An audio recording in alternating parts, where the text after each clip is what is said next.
আমি প্রথমে যে নামটার কথা বলতে চাই উনি হচ্ছেন মইদুল হাসান।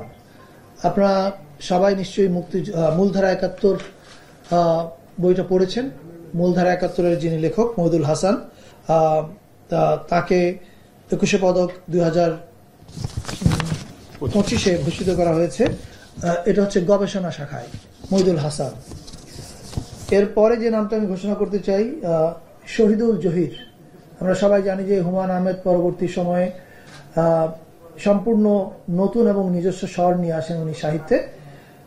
ভাষা ও সাহিত্য অবদানের জন্য ২০২৫-এর ২১শে পদকে ভূষিত হয়েছেন শহীদুল জহির। এটি মরণোত্তর পুরস্কার। এরপরে ১২ নম্বর হেলাল হাফিজ।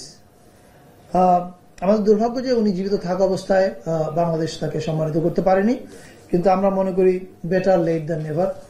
সো এবছরের ভাষা ও সাহিত্যে হেলাল হাফিজ মরণোত্তর ২১শে পদক ২০২৫-এ ভূষিত হয়েছেন। এরপরে যে নামটি আমরা বলবো এটি হচ্ছে সমাজ সেবা শাখায় মোহাম্মদ ইউসুফ চৌধুরী।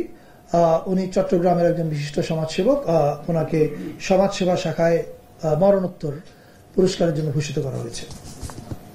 এরপরে যে ১০ নম্বর যে নামটি আমরা ঘোষণা করব সেটি এক্সেপশনাল। এটা অনেকটা কি বলে সাধারণ রীতির একটু বাইরে আমরা র্যাডিক্যাল হওয়ার চেষ্টা করেছি এবং আমরা মনে করেছি যে এটা এই সরকারের পক্ষেই এই র্যাডিক্যাল হওয়াটা সম্ভব। সেটা হচ্ছে যে অভ্রর জনক মেহেদী হাসান খানকে বিজ্ঞান ও প্রযুক্তির জন্য ২১শে পদক ২০২৫-এ ভূষিত করা হয়েছে এবং আমাদের সরকার এবং রাষ্ট্র, আমি মনে করি যে আমরা মেহেদী হাসান খানের কাছে কৃতজ্ঞ থাকা উচিত তার অবদানের জন্য। এরপরে ৯ নম্বর হচ্ছে শিক্ষায় ডক্টর নিয়াজ জামান। আপনারা জানেন যে উনি বিশিষ্ট অধ্যাপক, লেখক এবং গবেষক। তাকে ভূষিত করা হয়েছে ২১শে পদক ২০২৫-এ শিক্ষা ক্যাটাগরিতে। এরপরে যে নামটি আমি বলতে চাই সেটা হচ্ছে ডক্টর শহীদুল আলম। আমরা সবাই জানি যে দৃকের প্রতিষ্ঠাতা, ফটোগ্রাফার এবং ফটোগ্রাফি শিক্ষায় তার অসাধারণ অবদান আছে। শহীদুল আলম ভাইকে ২১শে পদক ২০২৫-এ ভূষিত করা হয়েছে সংস্কৃতি ও শিক্ষা এই ক্যাটাগরিতে। এরপরে যে ক্যাটাগরি সেটা হচ্ছে সাংবাদিকতা ও মানবাধিকার। এই ক্যাটাগরিতে ২১শে পদক ২০২৫-এ জন্য ভূষিত করা হয়েছে মাহমুদুর রহমান, আমার দেশ পত্রিকার সম্পাদক মাহমুদুর রহমান সাহেবকে। এরপরে আছে সাংবাদিকতায় আরেকজন, এটা একটা মরণোত্তর পুরস্কার, মাহফুজুল্লাহ। উনি আপনারা জানেন যে মিডিয়া জগতের খুবই একজন ইম্পর্টেন্ট পার্সোনালিটি। তাকে ২০২৫-এর ২১শে পদকে ভূষিত করা হয়েছে। এরপরে যে নামটি আমি বলতে চাই শিল্পকলা, চিত্রকলা থেকে তিনি হচ্ছেন রোকেয়া সুলতানা। উনি জানেন আপনাদের দেশের ছাপচিত্র এবং ছাপচিত্রে উনি অনন্য এবং ওনার এই ভূমিকার জন্য রোকেয়া সুলতানাকে শিল্পকলা, চিত্রকলা ক্যাটাগরিতে ২১শে পদক ২০২৫-এ ভূষিত করা হয়েছে। এরপরে যে নামটি সেটাও শিল্পকলার আলোকচিত্র ক্যাটাগরিতে নাসির আলী মামুন। আপনারা সবাই জানেন যে পোর্ট্রেট ফটোগ্রাফিতে উনি অদ্বিতীয় এবং অনন্য। নাসির আলী মামুন ভাইকে ২১শে পদক ২০২৫-এ ভূষিত করা হয়েছে। এরপরে যে নামটি বলবো সেটা হচ্ছে সঙ্গীত, শিল্পকলা সঙ্গীত। এখানে বিশিষ্ট নজরুল সঙ্গীত শিল্পী ফেরদৌস আরা, তাকে ২১শে পদক ২০২৫-এ ভূষিত করা হয়েছে। এরপরে যে নামটি এটাও শিল্পকলা সঙ্গীত, উনি একজন বিশিষ্ট সঙ্গীত শিল্পী এবং উস্তাদ নীরদ বরণ বড়ুয়া। এটি একটি মরণোত্তর পুরস্কার। এরপরে যে নামটি আমরা বলবো সেটা হচ্ছে শিল্পকলা চলচ্চিত্র। ওনার ছবির নাম বললে আপনারা সবাই জানবেন, ছুটির ঘন্টা নামে এক অসাধারণ ছবি বানিয়েছিলেন এবং আরো অনেক ছবি বানিয়েছেন তিনি।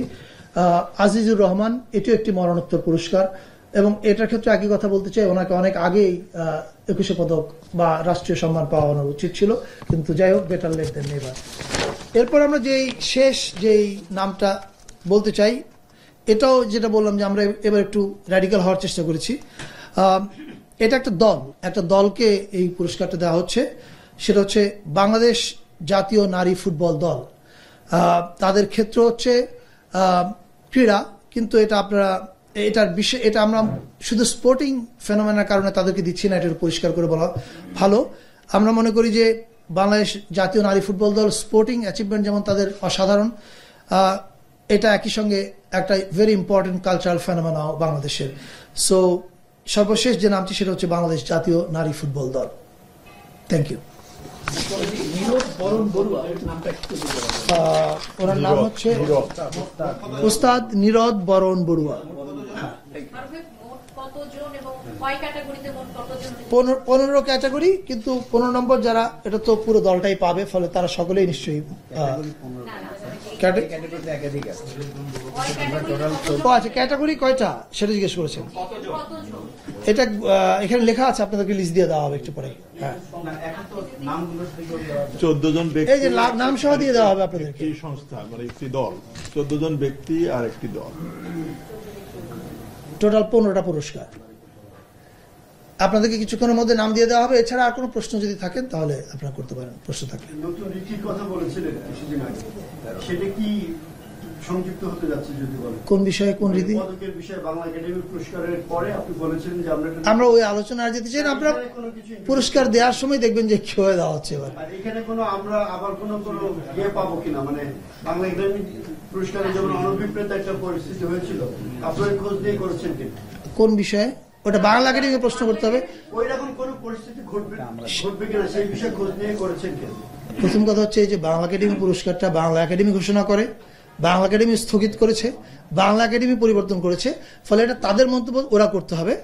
আমাদের যে মন্তব্যটা, যে আমাদের একটা উচ্চ পর্যায়ের কমিটি আছে যেখানে আরো কয়েকজন উপদেষ্টা আছেন, উপদেষ্টা ওয়াহিদুদ্দিন মাহমুদ এটাতে চেয়ার করেন, সেখানে আরো কয়েকজন উপদেষ্টা ছিলেন, ফলে এটা আমাদের পুরস্কার সংক্রান্ত যে জাতীয় কমিটি সেটার সিদ্ধান্ত, ফলে আপনি যে আশঙ্কা করছেন সেটার কোনো সম্ভাবনা নাই।